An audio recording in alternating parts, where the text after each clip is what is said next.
Shivangi Singh IBN Bharat में। और आज IBN भारत में एक खास मेहमान जुड़ रहे हैं हमारे साथ, जो हैं अरुण राज जी। वेलकम करते हैं, आपका स्वागत करते हैं। सबसे तो पहले IBN भारत के जितने भी दर्शक हैं उनको मेरी तरफ से नमस्कार। मैं हूँ अरुण राज, कोरियोग्राफर एंड डायरेक्टर। जी, जैसा इन्होंने अपने परिचय में बता दिया कि ये कोरियोग्राफर और डायरेक्टर हैं, तो आइए इनके सफ़र के बारे में इन्हीं से जानते हैं, कुछ बातें करते हैं। तो अरुण जी, आप बताइए कि आपका सफ़र स्टार्टिंग फेज कैसा रहा? देखिए, स्टार्टिंग मैं तो एक डांस टीचर हूँ और मेरा खुद का डांस क्लास था, और डांस क्लास से स्टार्टिंग हुआ अपना खुद की कोरियोग्राफी। और अगर बात करूँ अगर सपोर्टिंग की, तो फैमिली तो सपोर्ट करती है बट लोग सपोर्ट नहीं करते, क्योंकि एक डांसर होना लोगों को लगता है कि कुछ गलत काम है, बट ऐसा कुछ नहीं है। मेरी फैमिली मुझे सपोर्ट की। मैं गोरखपुर देवरिया से निकला और बॉम्बे तक गया, और बॉम्बे से अपना जो भी वर्क स्टार्ट किया, और प्रेजेंट में वर्क अच्छा चल रहा है। जी, तो जैसे आपका जो डांस में इंटरेस्ट था वो स्टडी के टाइम से ही आ गया था, या एक फेज होता है कि स्कूलिंग कंप्लीट करने के बाद आया, या बचपन से ही आपका था कि मुझे डांसर कोरियोग्राफर ही बनना है? नहीं, मैं डांसर अगर बात करूँ तो मैं जब से होश संभाला तब से एज ए डांसर ही था। डांस सीखा नहीं, बट डांस वैसे भी करता था, या दोस्तों की शादी हो, या रिलेशन में शादी हो, या फैमिली में शादी हो। नंबर एक पे मुझे है कि जब तक ये डांस ना करे फिर लोगों को मज़ा नहीं आता था। स्कूल में भी लोग मुझे डांसर के हिसाब से ही लोग जानते थे कि बहुत अच्छा डांस करते हैं भाई। तो पढ़ने में तो खैर मैं थोड़ा सा कम था, बट डांस की वजह से मुझे स्कूल और कॉलेज में अच्छा नाम मिला। उसके बाद वहीं से अपना जो भी स्टार्टिंग हुआ। अच्छा, तो आपका मतलब स्टार्टिंग से ही बचपन से आपने सपना देख लिया था, जी। अपना एम क्लियर कर लिए थे कि मुझे डांसर ही बनना है। जी बिल्कुल। तो एक जैसे होता है कि आप डांस किसको देख के सीखे, क्या चीज़ किसको देखे कि आप उस चीज़ से प्रेरित हुए और आप डांस में अपना फ्यूचर बनाए? देखिए, प्रेरित तो मैं जब थोड़ा सा मतलब होता, लोग जब टीवी देखने लगता है तो थोड़ा सा, तो मुझे ज़्यादातर सरोज खान जी और रेमो डिसूजा को देख के लगा कि मुझे एक कोरियोग्राफर, एक डांसर बनना चाहिए। तो सरोज खान और रेमो डिसूजा दोनों लोग अपनी जगह पे बहुत ही ज़्यादा ऊपर और बहुत अच्छे से उन्होंने अपना बना लिया है कि कोई भी बता सकता है उनके बारे में। तो इन दोनों में से आप अपना आइडियल, सिंगल एक आइडियल जिसको कहते हैं ना कि जिनकी तरह आप बिल्कुल हूबहू बनना चाहते हैं, रेमो डिसूजा। रेमो डिसूजा, किस चीज़ से आप उनके किस चीज़ से उनके स्टोरी से आपने सीखा कि क्या उनकी जो, जैसे हम भी जानते हैं रेमो डिसूजा के बारे में, उनका लाइफ बहुत स्ट्रगल से बीता है, तो क्या उन चीज़ों को रख के आपने सोचा कि मैं ऐसा कर लूँगा या डांस में अपनी फील्ड बना लूँगा? तो रेमो डिसूजा कहाँ से आपको? मैं रियलिटी शोज देखता रहता था, क्योंकि DID वगैरह का बहुत सारे हमने ऑडिशंस भी दिए, तो जाहिर सी बात है उनके बारे में हर चीज़ जानना ज़रूरी होता है। और हर एक इंसान स्ट्रगल करता है, बिना स्ट्रगल का मौका तो मिलता नहीं है। जी। बस हमने भी निकल पड़े कि Remo ji as a director choreographer work कर रहे हैं, तो मैं भी चाहता हूँ as a director, as a choreographer industry में वर्क करूँ। लैंग्वेज कोई भी हो, एक डायरेक्टर कोरियोग्राफर अपने आप को एस्टेब्लिश करना है। ओके, मतलब जैसे कि हम आपको बता दें कि ये भोजपुरी सिनेमा उसमें कुछ अलग, और जैसे भोजपुरी सिनेमा के दर्शक बहुत कम होते हैं, बहुत ही गिने चुने दर्शक होते हैं, क्योंकि उसमें कुछ कमियां भोजपुरी सिनेमा के जो पहले मूवीज़ बनती थी, जैसे गाने और पिक्चर में जो होते थे, इस वजह से उसके दर्शक कम हैं। और ये कोरियोग्राफर के साथ साथ ये डायरेक्टर भी हैं, तो इनसे पूछते हैं कि इन्होंने भी एक मूवी बनाई है और इनकी भी अपकमिंग मूवीज़ बहुत सी हैं। आइए इनसे पूछते हैं कि क्या ये अलग कर रहे हैं। जी अरुण जी, अपने मूवीज़ के बारे में बताइए। जो आपकी एक मूवी आ गई है, जैसे आपने स्पेशल एनकाउंटर बताया था, जी। तो और भोजपुरी मूवीज़ को जैसे लोग कम देखते हैं और कम देखना पसंद करते हैं, तो आपने ऐसा क्या किया उस मूवी में कि आपकी मूवी को लोग देखें? देखिए, लैंग्वेज कोई भी हो, मेकिंग वाइज टेकिंग वाइज अच्छा होना चाहिए, और हम भोजपुरी को कुछ गलत नहीं कह सकते, क्योंकि हमारी भाषा है जी। और और हम चाहते हैं कि अपनी भाषा को आगे लेके जाएं। तो हमारा जैसा प्रेजेंटेशन रहेगा वैसा लोगों का रिव्यू आएगा। तो हमने जो इस बार जो प्लान किया है कि भोजपुरी में हम ज़्यादा से ज़्यादा वल्गर गाने ना दें, वल्गर सीन ना दें। और हमने जितनी भी फिल्में बनाई हैं, साफ़ सुथरी फिल्में बनाई हैं, और कोशिश ये रही कि अपनी भोजपुरी इंडस्ट्री को ऊपर लेके जाने की, ताकि लोग उसकी एक पहचान बने और एक अलग ही इंडस्ट्री बन के निकल के आए, और हम लोग का अच्छा एक मुकाम हो उसमें। जी। तो आपकी अपकमिंग मूवी, मैंने आपसे बात कर रही थी इंटरव्यू के पहले, तो एक आपने बताई थी जिंदगी बन गई हो तुम, जी, कुछ थोड़ा सा, अभी मूवी नहीं आई तो मैं ये नहीं कहूंगी कि उसका क्लाइमेक्स आप रिवील कर दीजिए, बट नहीं, हाँ, ज़रूर। कुछ तो बताइए। मेरी फ़िल्म आ रही है ज़िंदगी बन गए हो तुम, और इस फ़िल्म के बहुत अच्छे कलाकार हैं। और आपको टाइटल से लग रहा होगा कि ज़िंदगी बन गए हो तुम बोले तो एक छोटी सी प्यारी सी फैमिली ड्रामा है। एक लड़की है जिसकी उसकी ज़िंदगी की स्टोरी है, उसका जितना भी स्ट्रगल है लास्ट तक दिखाएंगे ससुराल तक, घर से स्टार्ट ससुराल तक उसकी ज़िंदगी की स्ट्रगल है। और बहुत खूबसूरत सी लव स्टोरी है, फैमिली ड्रामा है, इमोशन है, फाइट है। और कोशिश यही रहेगी कि प्लीज़ आप 10 दिन के अंदर प्रोमो आ रहा है तो आप लोग ज़रूर देखें ज़िंदगी बन गए हो तुम। और एक फ़िल्म और आ रही है, मेरा फ़िल्म लव स्टेशन। जी जी, बहुत ही खूबसूरत लव स्टोरी है और शायद आप लोगों को कुछ डिफरेंट देखने को मिलेगा।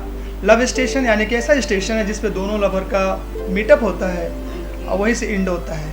इसका मैंने लव स्टेशन रखा हुआ है। हाँ, तो बेसिकली आपकी मूवीज स्पेशल एनकाउंटर हुई, अपकमिंग आपकी जिंदगी बन गए हो तुम एंड लव स्टेशन, यूथ को ध्यान में रख के आप मूवीज बना रहे हैं कि यूथ कैसे अट्रैक्ट हो। जी बिल्कुल, देखिए हमको क्या है, जब हम फिल्म बनाते हैं तो सबको ध्यान देना पड़ता है।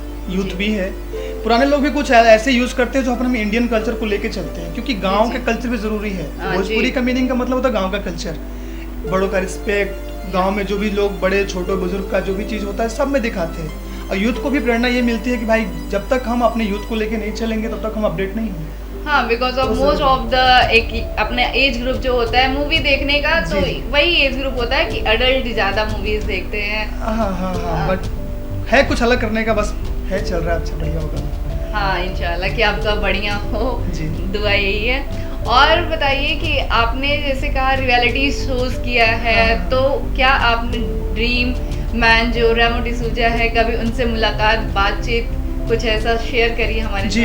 मुलाकात तो सबसे हुआ है जब मैं बॉम्बे गया तो टेरिंस लुइस डांस एकेडमी में अपना एडमिशन कराया। टेरिंस सर की एकेडमी मैंने क्वालिफाइड किया। और एकेडमी में जाने का मतलब ये था कि बड़े लोग से मिलना, अच्छा कांटेक्ट बनाना, इंडस्ट्री में अच्छी पकड़ बनाना। हमने किया एज ए डांसर, बहुत सारे वर्क किया, रेमो जी के साथ भी किया, टेरिंस जी के भी साथ भी किया एज ए डांसर वगैरह। तो थोड़ा बहुत लोगों ने इससे पहचान हुई, बट मेरी सोच ये थी कि एज ए डांसर बन के खुद की पहचान नहीं बना सकते जी, इसलिए हमने कुछ अलग स्टार्ट किया एज ए कोरियोग्राफर। तो as a choreographer Hindi, Bhojpuri, Marathi continue work start किया और आजकल 10 लोग मुझे जानने लगे भोजपुरी में, और भोजपुरी में एज ए कोरियोग्राफर स्टेब्लिश्ड हूँ, काम कर रहा हूँ as a director choreographer. Okay, तो मैं आपसे पूछ रही थी कि रेमो डिसूजा से जब मुलाकात हुई तो उनसे आपने क्या, वो आपको कुछ स्पेशल बातें बताए जो वो और किसी को नहीं बोलते, जो सिर्फ आपके लिए उन्होंने बातें कही? देखिए, लोगों क्या है, हर इंसान जो सोचता है कि सेलिब्रिटी से मिलूं तो मुझे 2 मिनट बात कर ले, मुझे थोड़ा सा प्रेरित कर दे कि तुम अच्छा कर सकते हो। तो मैंने इसी सामने से एक बार मुलाकात हुई, मैंने बोला सर अगर आपके साथ मुझे काम करने का मौका मिले तो उन्होंने पूछा बेटा क्या करते हो। मैंने बताया कि मैं डांसर कोरियोग्राफर हूँ, मैं भोजपुरी फिल्म वगैरह भी करता रहता हूँ एज ए कोरियोग्राफर।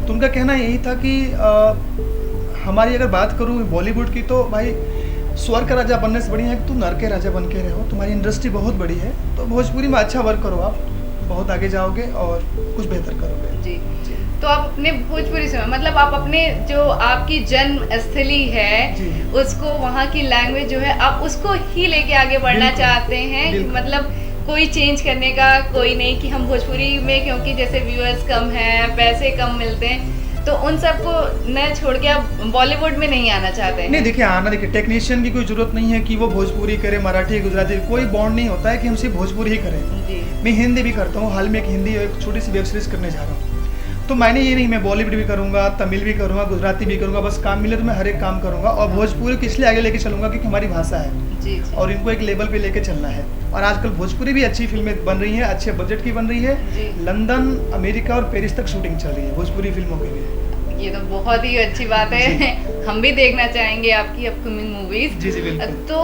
कुछ अपना एक ऐसा लम्हा बताइए जो आप चाहते हैं कि उस लम्हे में पहुंच के कि ठीक है मैंने अपने ड्रीम को अचीव कर लिया, वो लम्हा बताइए, आप क्या सोचे हैं? सोचना ये है कि लोगों का, मेरी सोच ये है कि मैं ज़्यादा वर्क करूं, कि मेरे पास इतने कंटिन्यू कॉल हैं कि मैं कोई भी फिल्म का डेट हो अपने हिसाब से डाल सकूं, मतलब किसी कंडर में नहीं कि अरुण जी मेरा काम है अब इस डेट पे करना है तो करना है। तो क्या है कि अभी थोड़ी सी 10 लोगों ने पहचानना स्टार्ट किया है तो उनके हिसाब से मुझे चलना पड़ता है। वो तो बस वो समय आ जाए जो मेरे हिसाब से लोग चले तो शायद मैं सर्टिफाई हो जाऊंगा।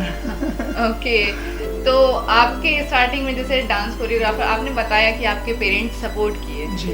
बट स्टिल ऐसे कुछ होते हैं ना कि एक तो लड़का है, फिर डांस कर रहा है ना, डॉक्टर बने, इंजीनियर, क्योंकि एक माँ बाप का सपना होता है कि मेरा बेटा इंजीनियर, डॉक्टर, आईएएस ऐसा कुछ बने। जी, बिल्कुल। कोरियोग्राफर कोई माता पिता नहीं सोचते, तो क्या थोड़ी सी भी कभी ऐसा हुआ फैमिली में कि नहीं ये तुम क्या कर रहे हो, ऐसे मत करो? बहुत सारे ऐसे फेस करना पड़ा। एक्चुअली क्या है कि मेरे पापा आर्मी में मेजर थे, सूबेदार मेजर, उन्होंने रिटायर्ड किया, और एक आर्मी वाले का लड़का डांस सिखा रहा है, डांस कर रहा है, तो लोगों को थोड़ा और लगता था क्या ये नाचना गाना ये सब कब तक चलेगा, स्टडी करो, अच्छा नाम कमाओ, कुछ करो, जॉब वगैरह करो, तो मायने नहीं रखता कि हम आईएएस बने, पीसीएस बने, वकील बने।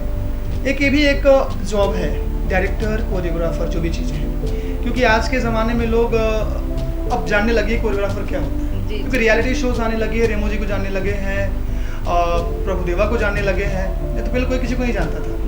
बस वही पहचान है कि अपनी खुद की एक लेवल हो, एक अलग सी पहचान हो, क्योंकि ज़रूरी नहीं है कि हम गवर्नमेंट जॉब करें, प्राइवेट जॉब करें, बिजनेस करें। भाई जिसको लगता है कि मैं अपनी खुद की फ्यूचर जिस फील्ड में बनाना है उसमें बनाना चाहिए, बस फैमिली का सपोर्ट होना ज़रूरी होता है। जी बस। तो जैसे बहुत सी चीज़ें होती हैं कि फैमिली सपोर्ट भी करती, फिर अभी आपके वहाँ देवरिया से मिस इंडिया रनर अप बनी हैं। ये भी बहुत, तो जैसे उनसे नाम हुआ कि हर कोई आज जान रहा है कि हाथा से रनर अप बनी, तो ऐसा आप कुछ सोचें कि आपके नाम से आपका गांव, आपका जाना जाए? सबसे पहले तो मैं ये बताऊंगा आप लोगों को कि छोटे शहर में रह के छोटा बड़ा काम नहीं कर सकते। अगर वो देवरिया से बनी है तो उनकी पूरी फैमिली मुंबई रहती थी, उनके पिताजी ऑटो ड्राइवर थे, उन्होंने वहाँ से जो भी चीज़ स्ट्रगल किया, माँ बाप ने संभाला, समझा, सपोर्ट किया, तो वहाँ तक पहुँची। और हमारा जो देवरिया सिटी बहुत छोटा शहर है, उन लोग की थोड़ा सा सोच बदलनी पड़ेगी कि as a director, choreographer, model, actress कैसे बनना चाहिए।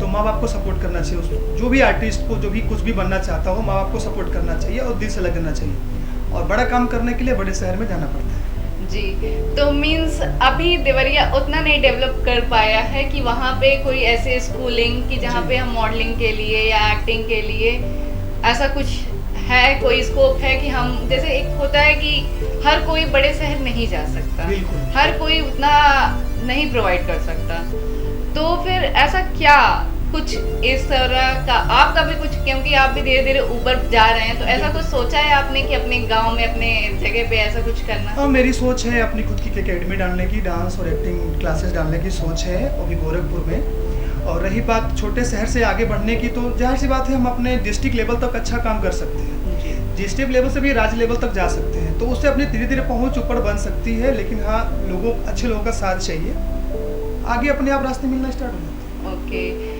तो एक यूथ जो होता है आने वाला अपकमिंग की, क्योंकि अब इतना ज़्यादा स्कोप हो गया है कोरियोग्राफर में, बच्चे देखते हैं, देख के सीखते हैं, अगर पेरेंट्स नहीं भी कर रहे हैं फिर भी वो देख के इंस्पायर होते हैं, तो उन लोगों को आप क्या कहना चाहेंगे? सबसे तो पहले मैं कहना ये चाहूँगा कि वाकई में बहुत ज़्यादा स्ट्रगल चल रहा है हर एक लाइन में, या गवर्नमेंट जॉब हो, प्राइवेट जॉब हो, या फिर मीडिया लाइन हो, जी, हर लाइन में स्ट्रगल है। तो प्लीज़ आप लोग दिल से मेहनत करो, क्योंकि घर में देर है बट अंधेर नहीं होता है, और मेहनत कभी बेकार नहीं जाता है। तो मेहनत करेंगे तो जाहिर सी बात है अपना खुद का एक पोजीशन मिलेगा, एक लेवल मिलेगा, और अच्छा वर्क कर सकेंगे। और आने वाले जो भी लड़के आजकल कोरियोग्राफर, डांसर बनना चाहते हैं, तो आप मेहनत करो, अच्छे लेवल से करो। As a choreographer, as a dancer बनने के लिए कंपटीशन, जो बहुत ज़्यादा कंपटीशन आज के डेट में हो गया है, तो आप लोग रियलिटी शोज वगैरह हर चीज़ ज्वाइन करो, और अच्छे लोगों का साथ मिलेगा तो अपने आप आगे बढ़ जाओगे। ओके, तो जैसे हाँ, मुंबई जाना, इंडस्ट्री, सब लोग कहते हैं कि एक आगे बढ़ने के लिए, जैसे हम एज अ डांस, मैं अपनी बात बताऊँ, मैं डांस के लिए मैं मुंबई जा रही हूँ, तो फिर एक लड़की है मुंबई जा रही है, तो वहाँ अच्छे लोगों से ज़्यादा इंडस्ट्री बुरी है कि हमको भटकाने का काम कर सकती है, और फिर वो भटकते भटकते गलत रास्ते पे एक लड़की चली जाती है। सिर्फ लड़कियों के साथ नहीं, ऐसा लड़कों के साथ भी होता है। तो वो चीज़ हम कैसे एनालाइज करें कि क्या चीज़ अच्छी है, क्या चीज़, क्योंकि दिखाने के लिए तो सब अपने आप को अच्छा दिखाते हैं। देखिए, मुंबई ऐसा शहर है कि लोगों को पता नहीं चलता है कि सामने वाला किस नेचर का है। जी। तो अगर गर्ल्स या बॉयज़ कोई भी स्ट्रगल करने जाता है वहाँ पे, तो कोशिश ये करेगी किसी से मिले तो उसके बारे में डिटेल निकाले, क्योंकि आज सबसे बढ़िया साधन हो गया social media, Google, Instagram, Facebook, YouTube. उनसे उनके बारे में सर्च मारे, उनके डिटेल्स देखो, फिर उसके सामने से मुलाकात करो, आप जो भी चीज़ें हो, और लिमिट में बात करो जिस चीज़ के लिए आप बात कर रहे हो। क्योंकि बहुत सारे लोग होते हैं जो बड़े बड़े ख्वाब दिखा के भी लोगों को गलत रास्ते पे लेके जाते हैं। जी जी। तो सब सोचने से पहले पहले अपने बारे में सोच लो, हम कौन सा अच्छा काम करने जा रहे हैं, कौन सा बुरा काम करने जा रहे हैं। और जाहिर सी बात, आपके पास टैलेंट है तो लोग आगे सपोर्ट करेंगे करेंगे। नहीं, जैसे कि बहुत से ऐसे केसेस सुनने को मिलते हैं कि मॉडलिंग के लिए गए थे बट उसके साथ गलत हो गया मॉडलिंग के साथ, तो इन सब लोगों से बचें कैसे? अब मान लीजिए आपने बताया सोशल मीडिया से, क्या सोशल मीडिया पे हम डिपेंड होके इतना भरोसा कर सकते हैं? नहीं कर सकते हैं, लेकिन हम किसी के बारे में बता भी नहीं सकते वो अगला कैसा है, क्योंकि कुछ अच्छे भी लोग भी बुरे में काउंट हो जाते हैं। किसी को जज भी नहीं कर सकते सामने से। जी। अगर आप सामने किसी से मिलते हो एज ए वर्क डिमांड करते हो, सर मुझे वर्क चाहिए, आपसे मिलना है, तो आप मिलो उससे। हाँ, अपने बस तरीका ये होना चाहिए कि वो हमें किस तरीके से कैसे ट्रीट कर रहे हैं, किस रास्ते पे लेके जा रहे हैं, तो अपने आप को खुद संभाल सकते हैं कि हम गलत उनके सामने गलत ना करें या फिर उनके गलत बहका में ना आए। वो अपने पे ही डिपेंड करता है, क्योंकि पहचान नहीं सकते हम किसी को। जी, अच्छे भी हैं, बुरे भी हैं, और अपने इक्वल लेके चलना पड़ता है। जी। तो जैसे आपका सफ़र आपने बताया कि कहीं भी आपके स्टार्टिंग में फैमिली ने सपोर्ट किया, फिर कहीं स्ट्रगल, क्योंकि आपने कहा, आप ही की बात है कि स्ट्रगल के बिना कुछ नहीं मिलता है, तो आपके स्ट्रगल फेस क्या था? और देखिए, मैं स्ट्रगल अगर करने की बात है तो मेरा भी 8-9 साल हो गए इंडस्ट्री में। एज ए कोरियोग्राफर मैंने 2000 अभी एज ए कोरियोग्राफर ही कंटिन्यू मुझे वर्क करना है, एज ए डायरेक्टर वर्क करना है। 2018 से मैंने एज ए डायरेक्टर स्टार्ट किया। तो मैंने फेस ये किया कि लोगों से काम मांगने से लोगों ने मुझे काम नहीं देते थे। फर्स्ट टाइम ये पूछते थे कि आपने किया क्या, जो भी किया मैं दिखाता था तो लोग बोलते थे नहीं कुछ अलग करके लाओ, फिर ऐसा आगे आपको मौका देते हैं। अगर मैं कुछ अलग भी करता हूँ फिर भी लोग नहीं देते, क्योंकि उनकी खुद की एक टीम होती है, उनका डिपार्टमेंट होता है, अपनी टीम को छोड़ना नहीं चाहते। जी। बट कोशिश ये रही कि अपना खुद का काम बनाओ, अपना खुद का काम करो, और वहीं से अपनी डिमांड बढ़े।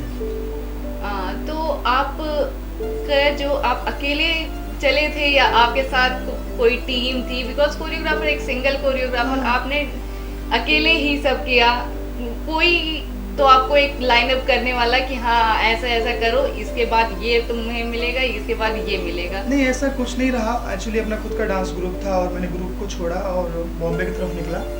बॉम्बे निकलने के बाद फ्रेंड्स सर्कल्स वगैरह बने एज ए डांसर वगैरह, तो जो भी है अपने फ्रेंड लोगों ने सपोर्ट किया। कुछ अपने गोरखपुर के लोग हैं, 2-4 लोगों ने बहुत अच्छा मुझे सपोर्ट किया। और हमारे बुलेंद्र पटेल जी हैं यहाँ के, हमारे गोरखपुर बहुत अच्छे प्रोड्यूसर हैं, फिल्म प्रोड्यूसर, उन्होंने बहुत सपोर्ट किया। कृष्णा गुप्ता जी सपोर्ट किए। 1-2 लोग थे हमारे गोरखपुर, जब उन्होंने बहुत सपोर्ट किया। और यहाँ से मैं जब बॉम्बे निकला, अभी भी उनका वही मेरे लिए फीलिंग है, वही सपोर्ट है, और उनके दिल से रिस्पेक्ट करता हूँ और थैंक यू सो मच कहता हूँ। तो ये तो अच्छी बात है कि आप आगे बढ़ते जाइए, लेकिन होता है कि एक टाइम पीरियड ऐसा आता है जब हम अपने मुकाम पे हो जाते हैं और पीछे जिन्होंने मदद की हो हम उनको भूल जाते हैं। नहीं, ऐसा नहीं है, मैं डाउन टू अर्थ हूँ। मुझे पुराने लोग भी मिलते हैं तो मैं बहुत अच्छे से पेश आता हूँ, क्योंकि मुझे पता है कि अपना पोजीशन आने के बाद अपने पीछे लोगों को नहीं भूलना चाहिए। हाँ। रिलेशन तो सब बनाना पसंद करते हैं, नए लोग भी हमसे रिलेशन बनाएंगे, बट जो नए लोग बनाएंगे वो प्रोफेशनल वर्क के लिए बनाएंगे। और जो हमारे पुराने रिश्ते हैं उससे कोई उनका प्रोफेशन और पर्सनल में अंतर होता है, तो वो पर्सनल रिलेशनशिप है, उसको मैं हमेशा बना के लेके चलता हूँ। सीखने को आपको कहाँ से मिलता है? मतलब जैसे आपकी बातें, आपके काम सब बहुत अलग और बहुत प्यारा सा वर्ड है कि बहुत सॉफ्ट हार्टेड, काइंड हार्टेड आप अपनी बातों से लग रहे हैं। एक्चुअली क्या है ना, मुंबई बहुत कुछ सिखा देता है। अगर आप मुंबई 1-2 साल रहेंगी तो सब कुछ समझ में आ जाएगा, वो लोगों से ट्रीट कैसे करना चाहिए, बात कैसे करना चाहिए जी। क्योंकि मुंबई का 1-1 मिनट 1-1 घंटा लोगों पे क्या बीतता है, जो स्ट्रगल पीरियड में होता है, वो जो जाएगा वही समझ सकता है। और ऐसे सिचुएशन आए हैं शायद मैं बता भी नहीं सकता, और खैर ऊपर वाले ने इतना अच्छा दिया कि अब अच्छा धीरे धीरे वर्क चल रहा है अपना, और अच्छा होगा मेरा दिल कहता है, क्योंकि मैं हमेशा ईमानदारी से काम करता हूँ, किसी को तकलीफ नहीं देता हूँ, और कोशिश यही रहती है कुछ अच्छा करूँ मैं। जी, तो आप जैसे एक होता है कि ड्रीम प्रोजेक्ट कोई होगा, आप जो चाहते हैं कि आप रेमो डिसूजा से सीख के देख देख के सीख रहे हैं, उनकी तरह बनना चाहते हैं। उन्होंने जैसे मूवीज़ बनाई, पहली dance movie, dance based movie, जी, वैसा कुछ आप सोचे हैं कि कुछ उनसे भी अलग करना? मेरा एक ड्रीम फिल्म करने वाला हूँ जिसका नाम है तमंचे पे डिस्को। ओके। मेरे फिल्म का टाइटल है तमंचे पे कहानी है, डिस्को बोले तो डांस पे कहानी है। तो मैं इस बार भोजपुरी में कुछ अलग करने आऊँगा, तमंचे पे डिस्को लेके बहुत डिफरेंट, सबसे बेहतर फिल्म करूँगा। अपने लाइफ का ड्रीम सीक्वेंस है अपना है, और कोशिश होगा कि कुछ अलग हो जाए। आई होप कि बेस्ट ही हो। I pray also. Thank you so much. And wait करूँगी, इंतजार जरूर रहेगा मुझे आपके इस मूवी का, बिकॉज आपका ड्रीम प्रोजेक्ट है तो देखना जरूर चाहेंगे हम सब कि, और और लोगों से भी बताएंगे कि जी। देखिए जरूर, क्योंकि कुछ भोजपुरी में कुछ अलग हो रहा अरे है। बिल्कुल बिल्कुल बिल्कुल, भोजपुरी में सबसे पहले बताऊंगा कि भोजपुरी कोई गलत नहीं है।